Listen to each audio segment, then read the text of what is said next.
Next item from me is a response to the board had some specific questions and requested some specific follow-up related to the board's request to bring forward information about 2 potential boundary adjustments. So we have compiled responses to the questions and are prepared to share that, Madam Chair. Thank you, Dr. Cashwell. Before we launch into that, I did want to provide an update on a related policy, and so that's policy P10-08-002, which we discussed at the last board meeting and was originally scheduled to have action on today. We will not be taking action on that today. We will be waiting the full 30-day wait period for public input, which would put it in April for taking action.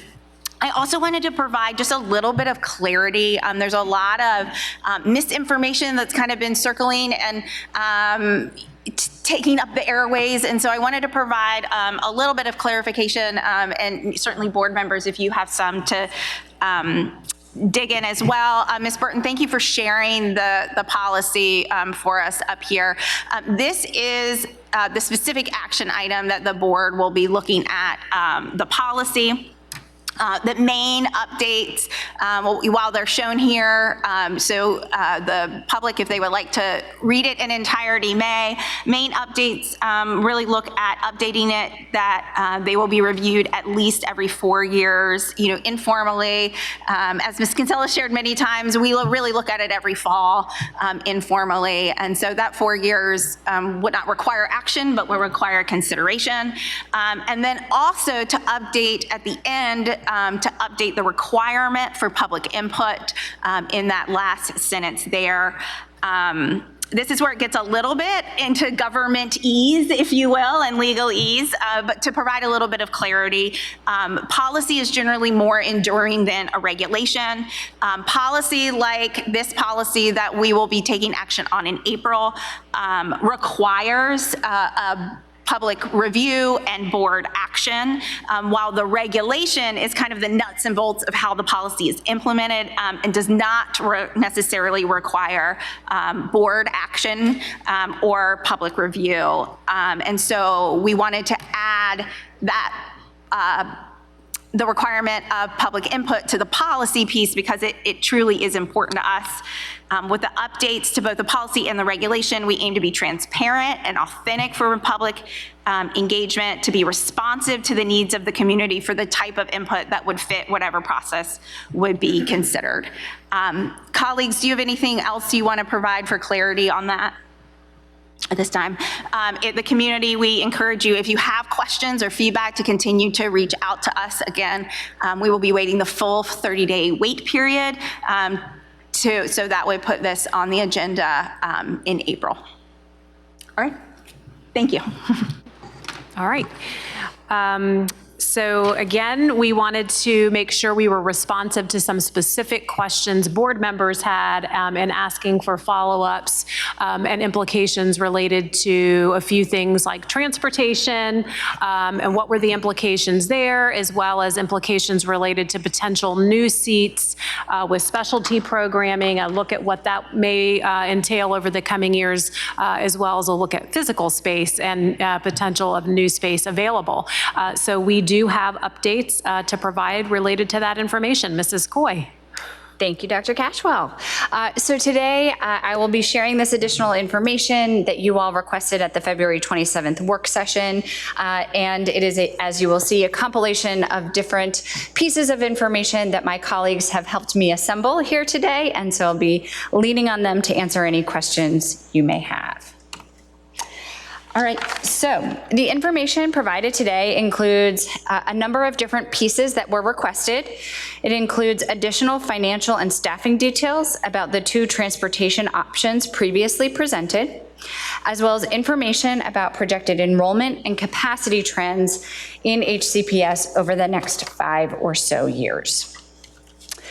So we'll start with transportation. At the February 27th meeting, 2 transportation options were presented for the board's consideration, along with potential boundary adjustments at Freeman and Godwin and Highland Springs and Henrico. If the board were to make changes in both those scenarios, and choose to grandfather students in, there would be students in impacted neighborhoods potentially attending all 4 of those high schools. These 2 options provide 2 ways to transport students in that particular scenario. In option 1, HCPS would offer bus transportation to Freeman and Godwin and Highland Springs and Henrico, those students in impacted neighborhoods. Using this option, students grandfathered into their originally zoned school and students attending the newly zoned school would all still have a bus stop in their neighborhood available to them for the 3 school years that grandfathering would be in effect. This option requires additional vehicles and drivers, and you can see the costs outlined there. Again, the cost is a total number to apply those very specific circumstances that I outlined. So it would be both scenarios and a grandfathering clause. An alternative second option would be to have students who are grandfathered into their original school use the hub system that is already in place. So neighborhood bus routes would only run for the newly zoned school. This leverages existing resources, but it does increase ride time for students and may require additional staff for supervision at those hub stations. We turn now to projections for public school enrollment, as you all requested. So the map you see here is from the Weldon Cooper Center at UVA, which provides projected enrollment data to school divisions and policymakers in the Commonwealth. It illustrates changes projected for each division between 2023 and 2028. As you can see there, they project HCPS would see a decline in enrollment of approximately 3%. Honing in just a bit further, they predict that decline will be at the elementary and high school levels when compared to the 2023 data. However, HCPS also does its own projections for future enrollment. At this point, HCPS projects a conservative increase of about 2% enrollment between 2024 and 2028. As compared to Weldon Cooper, HCPS utilizes different assumptions about birth rates, planned residential developments, and trend shifts within schools. It is important to note that Weldon Cooper had projected HCPS to decline in enrollment between the 23-24 school year and the 24-25 school year. However, HCPS actually increased slightly, right around 1%. We were one of the few divisions in the state to increase in enrollment this year, and this is part of why our projections break from that Weldon Cooper model pretty substantially for longer term projections. This slide illustrates additional school capacity in HCPS over the next few years as we anticipate new school buildings being opened and additional capacity for students becoming available as those renovations and rebuilds are completed. I'll just note briefly that the numbers cited are the increase over existing capacity.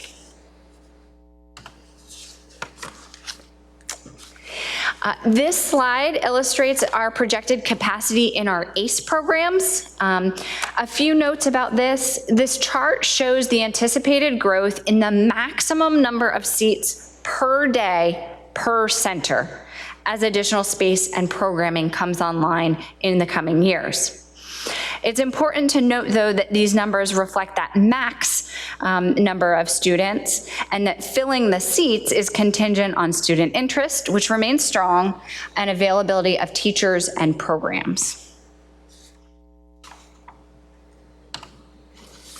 And then finally, you all had requested additional information on projected capacity at specialty centers. So this chart shows the projected changes in capacity, including the new cybersecurity center coming online, the opening of the living building at Wilton Farm, and it also includes proposed options to address capacity issues at Tucker with some changes to the sizes of incoming specialty center cohorts. So should those enrollment trends persist at Tucker, to help address capacity starting in the 26-27 school year, the incoming cohorts for all 3 specialty center programs could be restricted. without impacting current students in those programs.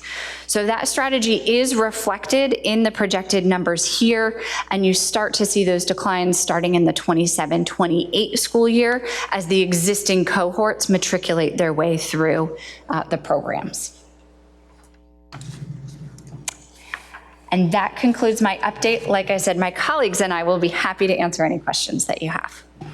Thank you so much, Ms. Coy, for bringing back follow-ups to the specific information asked for 2 weeks ago. I'll start to my left this time with Mr. Young. Oh, thank you, Madam Chair. Ms. Coy, sorry. Thank you for the presentation. I like the 2 options for transportation and responding. I do have a question. Yeah. In previous years, have either of these options been explored with other boundary adjustments? I don't think they've ever been utilized. So this will be a first time? Yes. Awesome. So when it comes to boundary adjustments, it's not just about moving lines, it's about creating sustainable, equitable, and future-ready schools while still responding to the here and now. So I hope I'm not cutting off Ms. Atkins, but we've spoken about, at minimum, the development at Fairways and have come to some sort of agreement when it comes to that. But I do truly think it's board colleagues to move forward with hearing from the community directly when it comes to the Freeman, the Godwin boundary adjustments, the Henrico and Highland Springs boundary adjustments as well. And looking at the capacity of the future, I think the phased approach is appropriate, but out of respect for all the staff that have been working on this since October, I think we're almost 5 months in of working through this. I think respectfully we should isolate these 2 boundary adjustments and focus on that today. But other than that, Madam Chair, I don't have anything else. I may have a redirect. Thank you, Mr. Young. Mr. Irving? Thank you for this additional information. I think it answers some question, but leaves me with others. So looking at the bus route, I think, option 1, those are not insignificant costs. That's more than other things that I think previously people have had issues with spending the amount of money on. So I think that that's important to note that that is not insignificant. And then option number 2, that the time increase, I think time is a cost. And we don't always think about it that way, but for students and the drivers, that is a mental and a physical cost that cannot be, I think, just dismissed out of hand. So I think both of those are certainly weigh heavily upon any decision in terms of grandfathering for those two options. I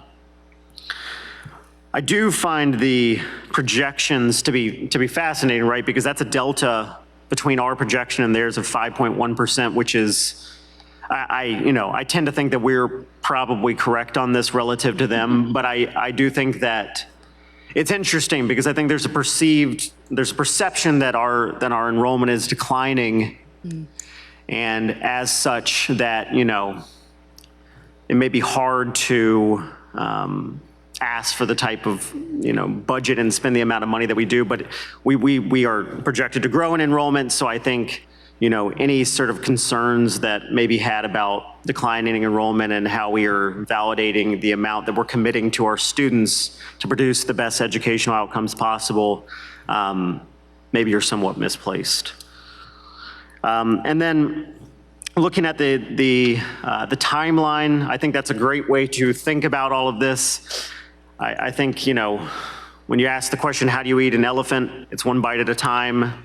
The phased approach is certainly interesting, and I think it makes a lot of sense to,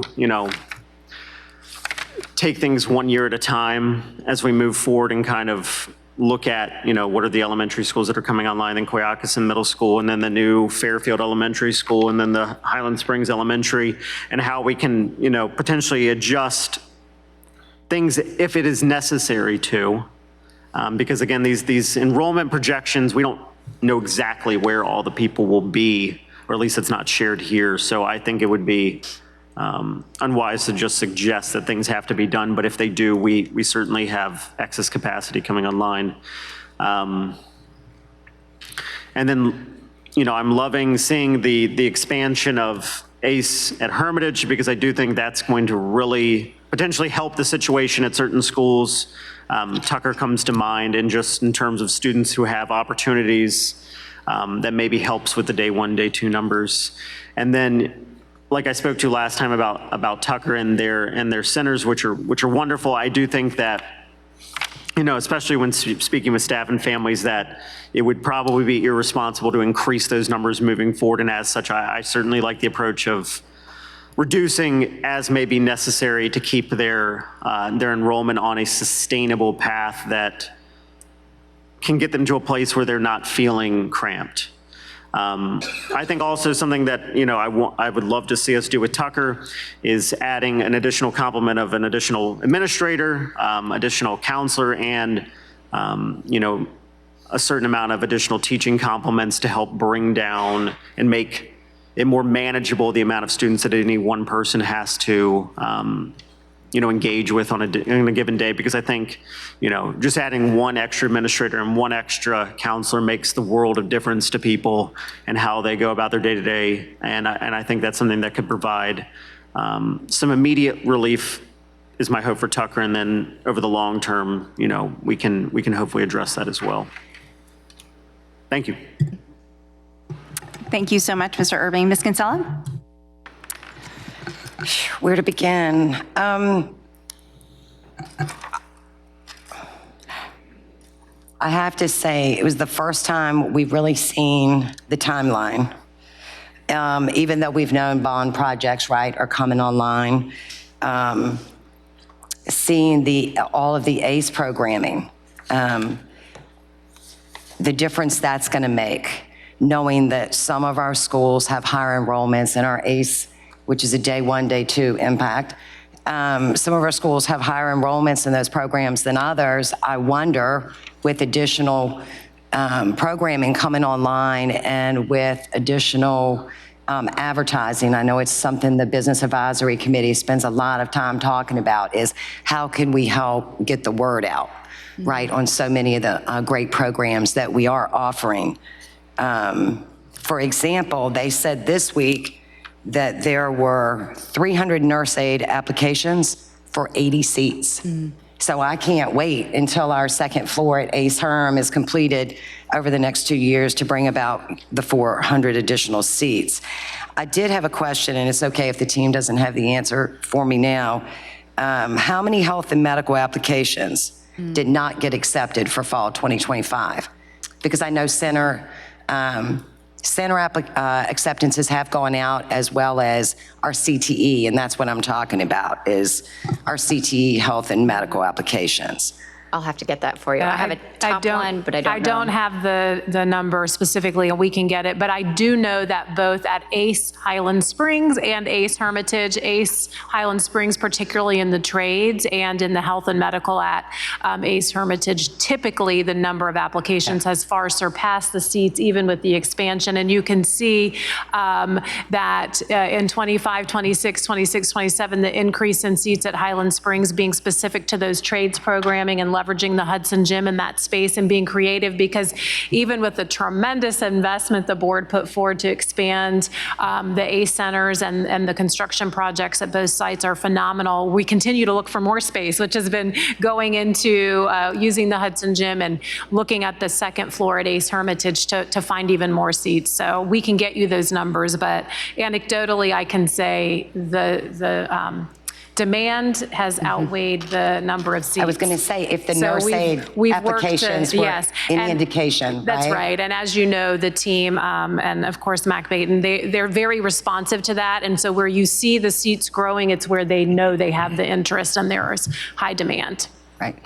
And then just circling back, I mean, I think the only thing we didn't get from last meeting was the class size info, even though we have class size info in our buildings, right? But I know Mr. Irving had, and the board had talked about, what does it look like if our seats in our in our class sizes decrease, right? Because some of our class sizes exceed 30, 35 students, depending on where you are. For example, you can have an under-capacity school, but your class sizes could still be 33 to 35 because of the complement and how we staff our classes, right? How that works at the high school level.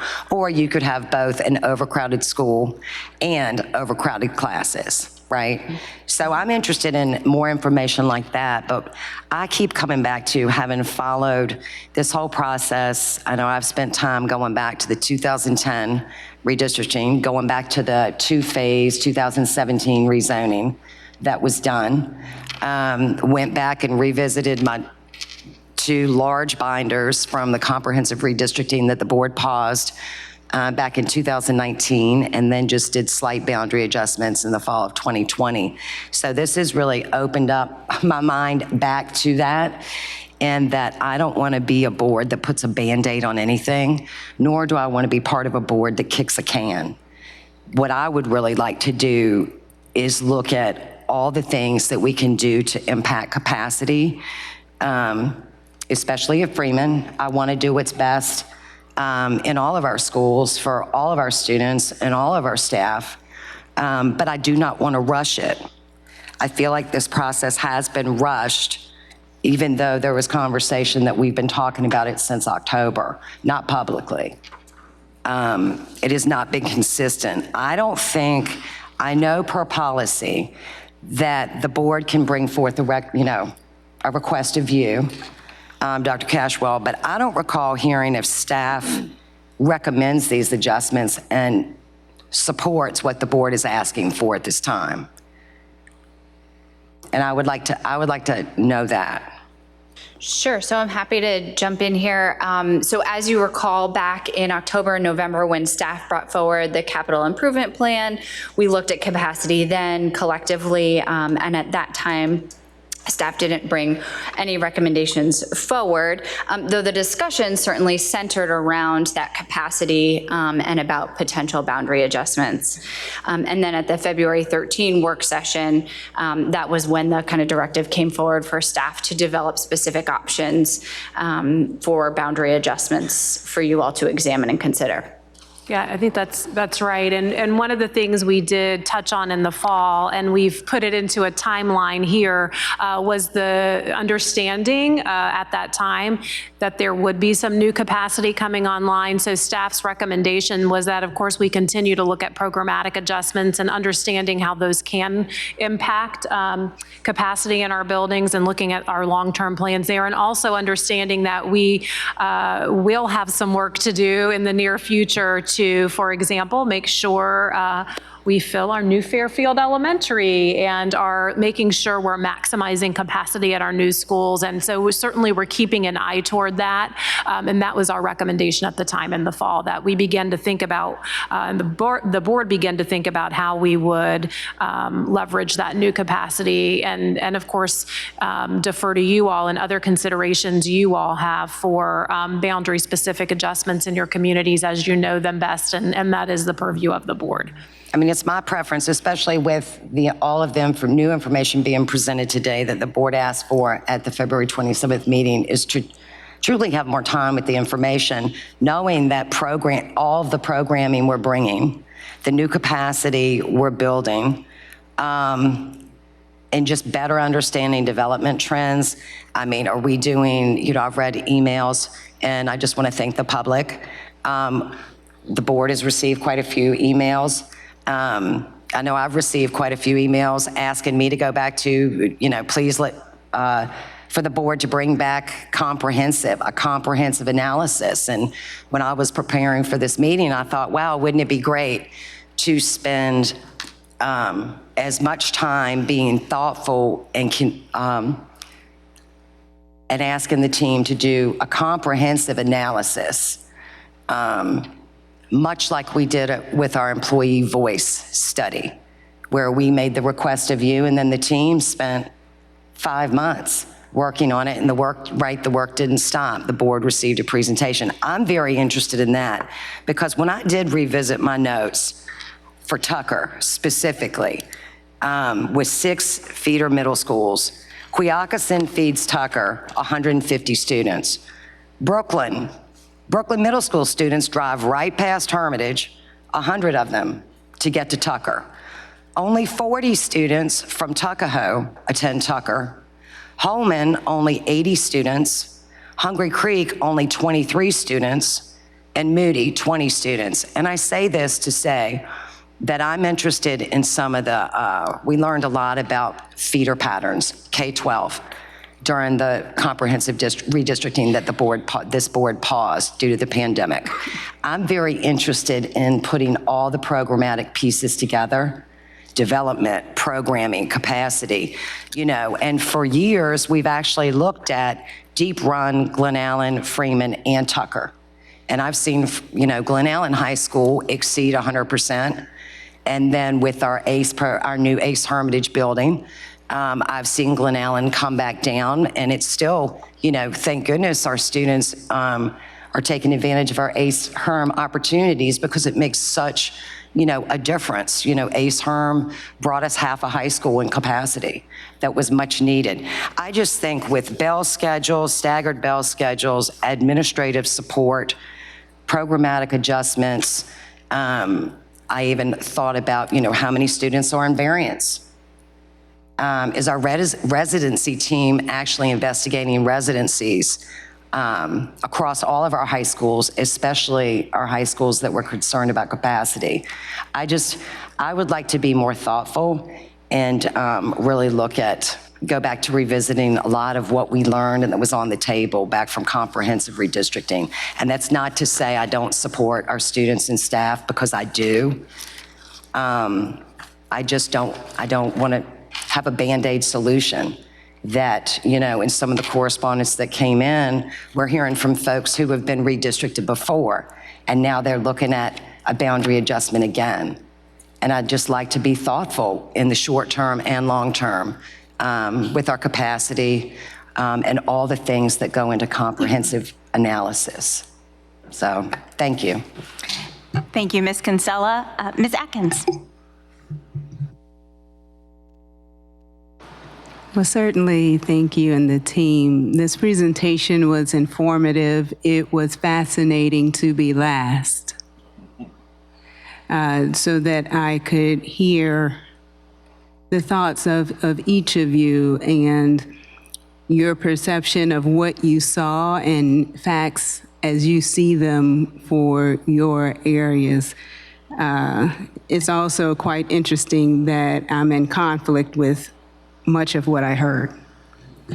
I think that we have to carefully understand unintended consequences.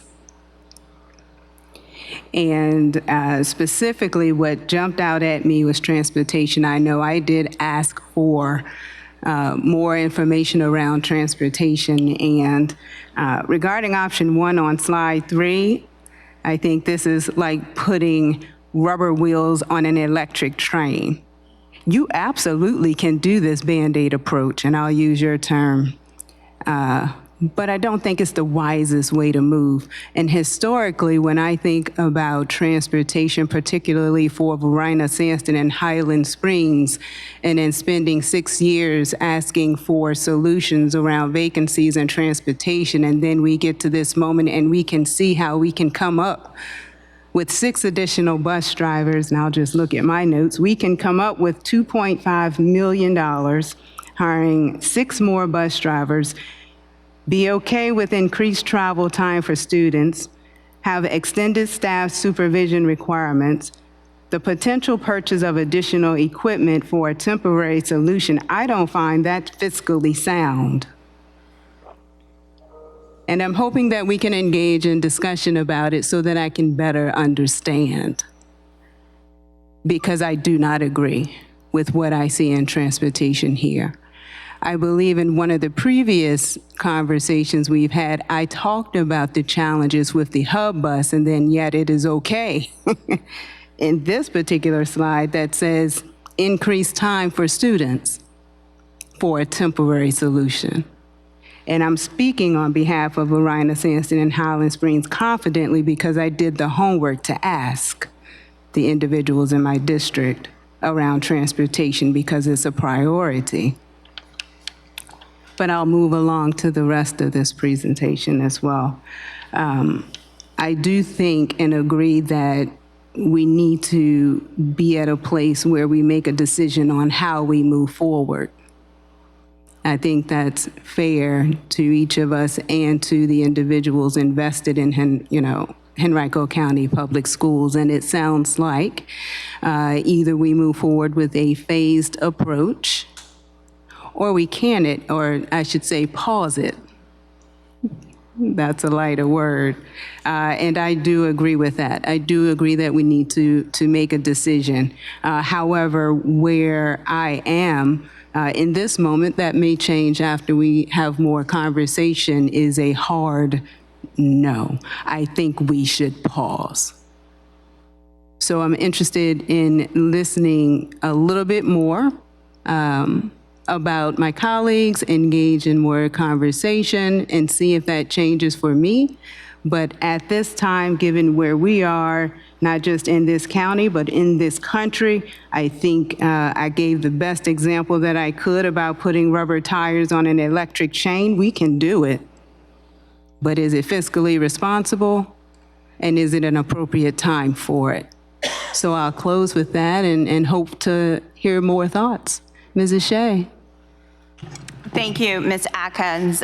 Since the transportation slide's up and a handful of people brought it up, I agree with you that to look at option one and invest those kinds of funds, and not only the funds, but the human capital for our transportation division when we have other places that need it invested to not be doing double runs and stuff. That seems not like a good solution, not a solution.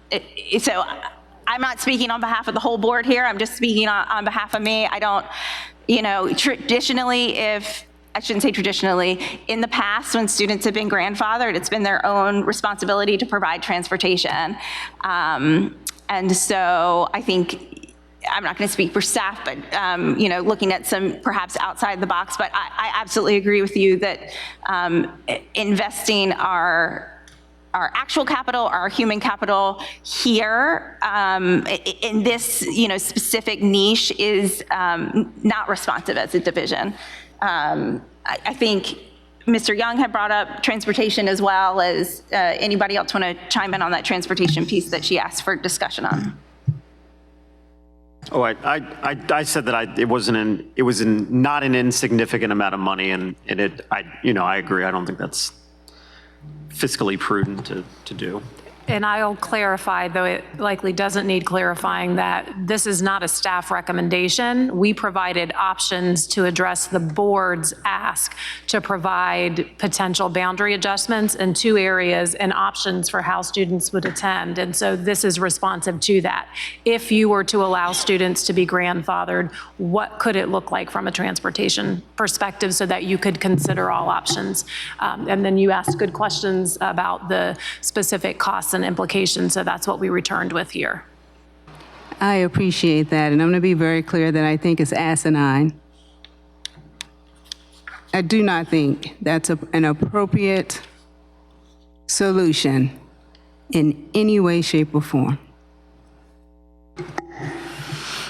Thank you.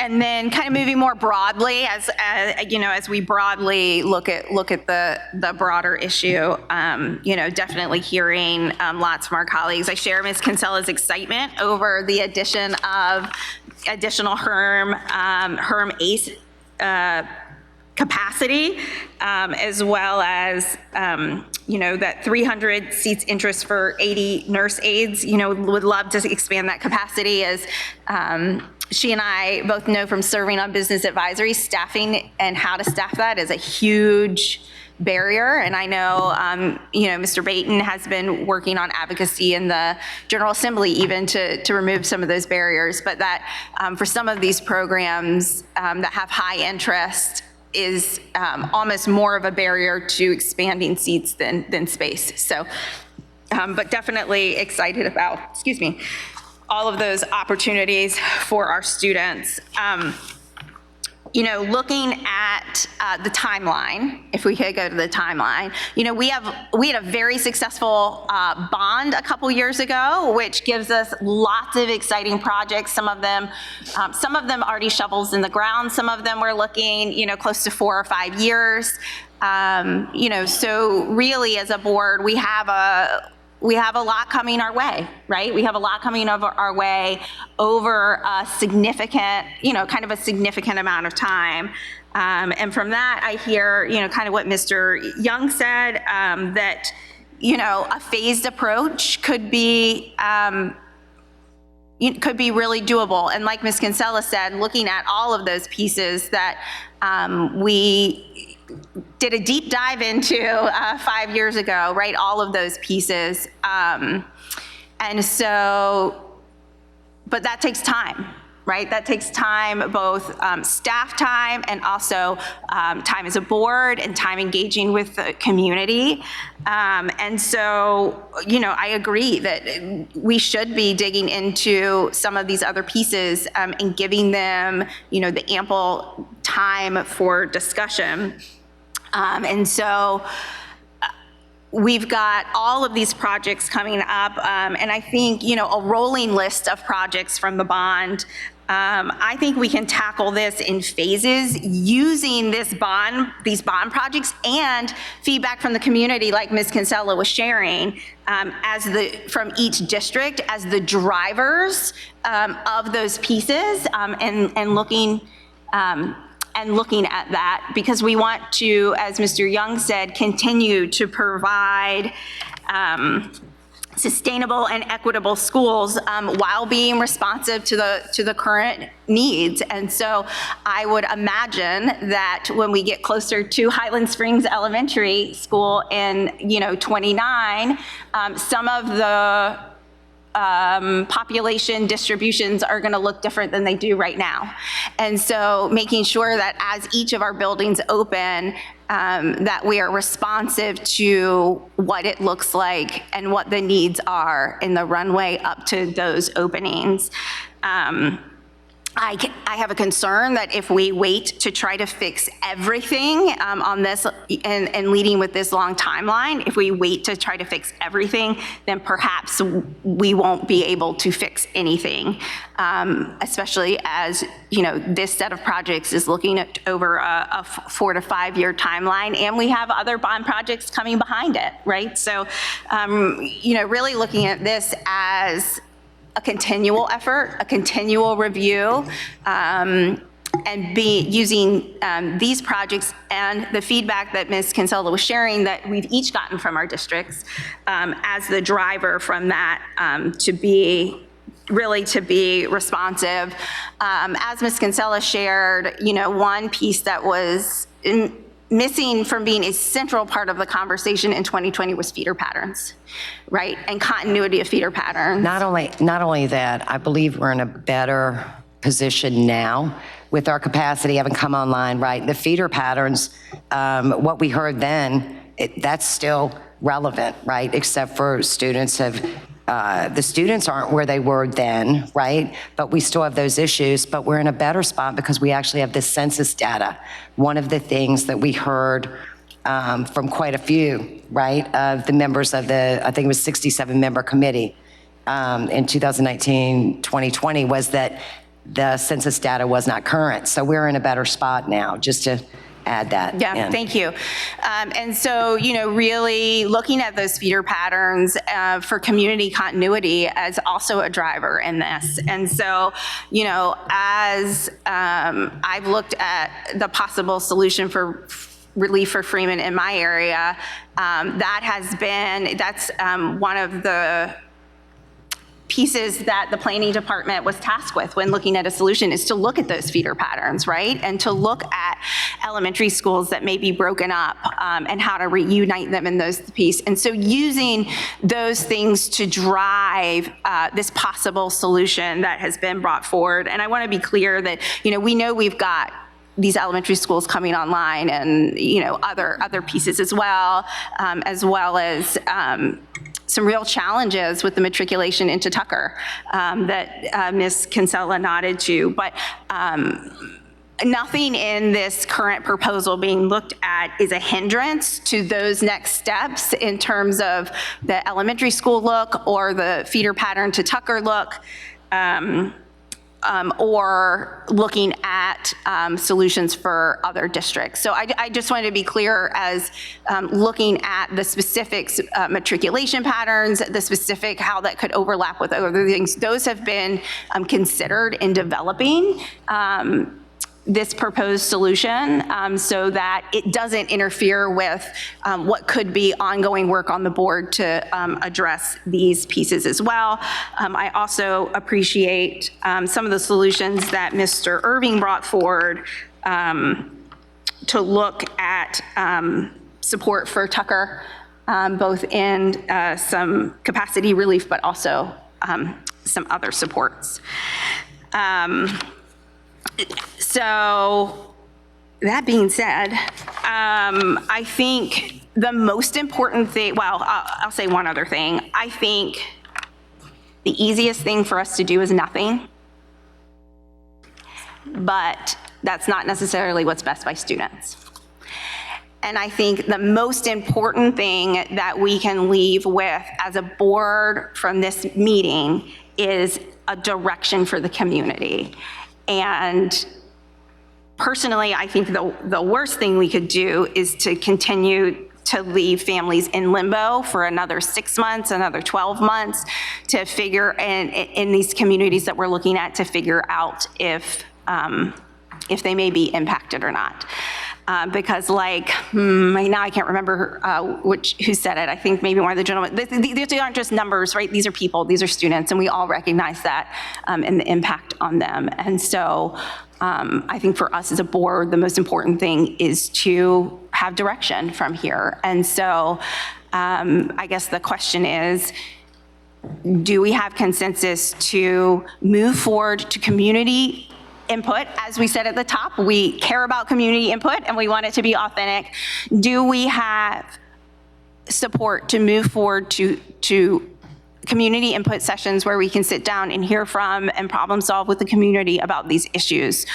Or are we going to hold off on that? And not me asking as a board chair, but me asking as a representative, if we're going to hold off on that, my request is that it not just be a tabled, it be a, this is not happening, because to put students and families in limbo again, like holding their breath for another year on this, I don't think is fair. And I will just also say I don't think it's fair to Freeman just to say, no, we're not going to do anything. But to me, the most important thing is to give our families some clarity and direction. Yes, ma'am. Oh, okay. No, go ahead. Yes, ma'am. Thank you, Mrs. Shea, for moving forward towards next steps. I will ask if you could speak a little bit into the phased approach, just a very high level, just to sum it all up before we move forward with thoughts. Yeah, well, I think that looks like whatever the board wants it to look like. And so, anybody who has thoughts, I'm happy to hear them. So I'll give kind of my vision and would love to hear those of others. We've had 5 months of work with the planning team to look at these solutions, right? And so I would like to tackle these solutions, again, with the lens that we have other communities, other things coming online, other districts that would also like to look into solutions. So tackle what we have now. And then as we have more capacity, as we hear from our communities about other things that board members may like to tackle in their division, in their districts, also look at those to be responsive to community and responsive to capacity. But I'm open to what others may see that as. don't want to stifle board discussion. If I may get back to your question, you were specifically looking for clarity from the board on next steps. And Yes. I just wanted to also articulate what would be helpful for staff and clarity on next steps. And in reiterating what I think the question was you were asking of the board, but certainly defer to you, Chair, on that. You know, what we were asked to bring forward was specific to two boundary adjustments, both between Freeman and Godwin and Henrico and Highland Springs, and to propose what a process would look like if those boundary adjustments are what the board wishes to move forward on. So I think clarity for staff would be, is there a desire to move forward with the proposed boundary adjustments, adjust them further, answer more questions, but specific to the information we brought forward on those two boundary adjustments, what the preference of the board is. And certainly we built community input into a process because we know it's a best practice, and obviously the board does too. If you were to move forward with those boundary adjustments, we would recommend a community input process. But the input process we spoke to was specific to those two boundary adjustments. So wanting to be sure what it is we would or would not be moving forward on related to those two adjustments. Yeah, and just a further point of clarity from what you brought forward, Dr. Cashwell, when we say move forward with the boundary adjustments, it's move forward with the consideration of those two boundary adjustments. Consideration of the options we brought forward and then getting input on those. Correct. And I hear input being brought up in a multitude of Right. ways, which is why I want to make sure I'm really clear on what the board's next steps are. Certainly, I know this board values community input always through all of the processes and avenues that are available. And certainly to the approach you've now taken responsive to the community related to the policy adjustments for boundary adjustments. You know, so I just want to be clear that the community input sessions that we were speaking to in the recommendation that came forward were to get specific feedback on the boundary adjustments that were shared relative to Freeman, Godwin, Henrico, Highland Springs specifically, and what next steps are related to those two recommendations for options. Excellent, thank you. One moment.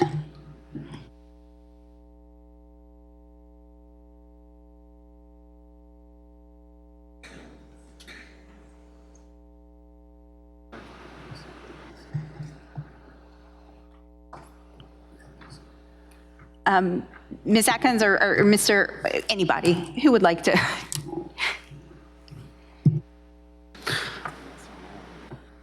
Yeah, so Mrs. Shea, I think we're at a place, I'd like to request a brief recess. And the reason I'm requesting a brief recess, specifically on the two proposals, Henrico, Highland Springs, I think it makes sense for Mr. Young and I to have a brief conversation on those. And I'd also like an opportunity to individually speak with each of you. I don't know, Megan, if that is something that is appropriate or not, but I do want to put it on the floor so that I can have an opportunity to individually discuss. You certainly can take a brief recess for any reason, including using the restroom, having a stretch break moment to think through. All of that is permitted in addition to speaking with your colleagues individually. Of course, if the board as a whole is having discussion, we would want to do it on the dais, but I'm always in favor of a brief recess for me personally, but I leave it to you all, of course. So, Mrs. Shea, for consideration, maybe a 10-minute brief recess, if that's something that's amenable to each colleague. Yep, we'll recess for 10 minutes. All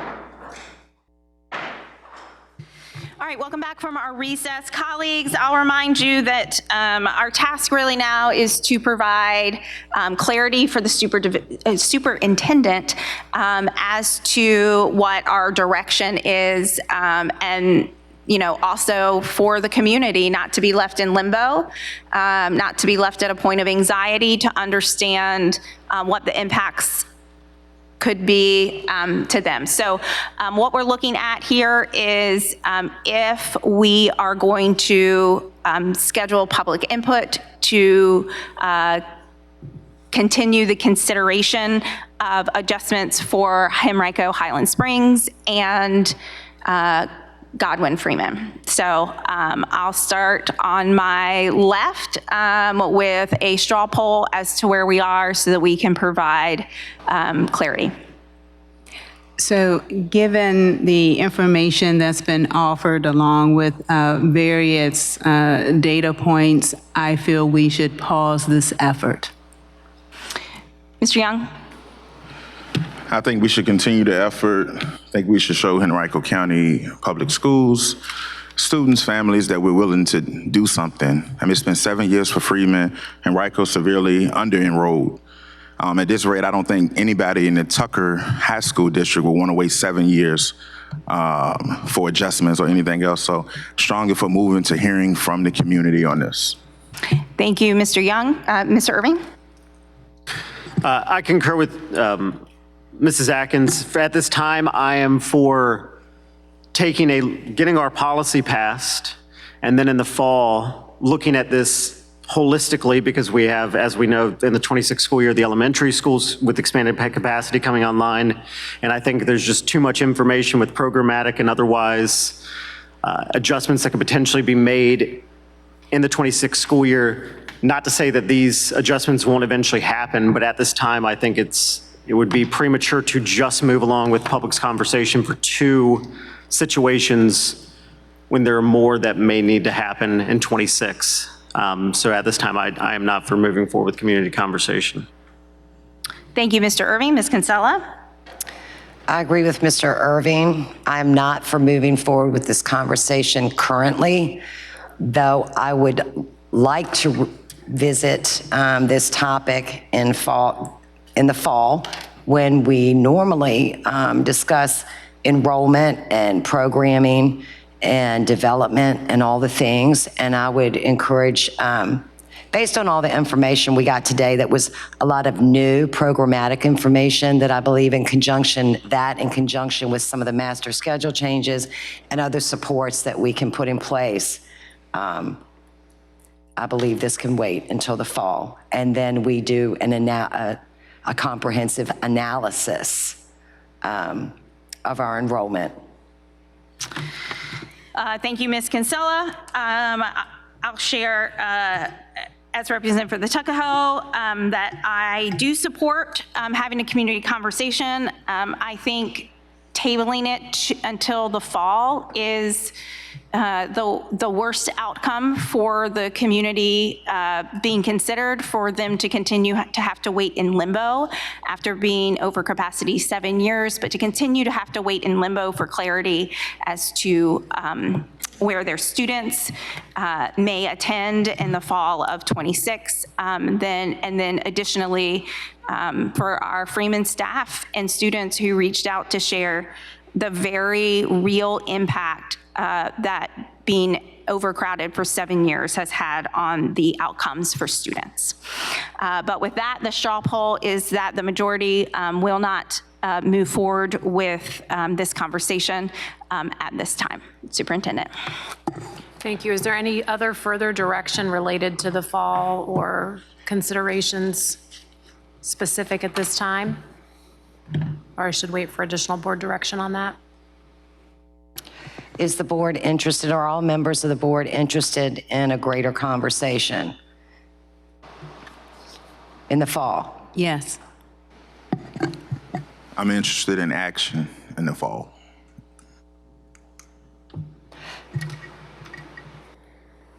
Yes. Okay. All right, moving on to new items outside of the item we've just covered, and we'll certainly look to follow up with the board in the fall related to all things capacity programming, and certainly we'll take further direction from the board between now and then as you all continue to have discussions on this important topic.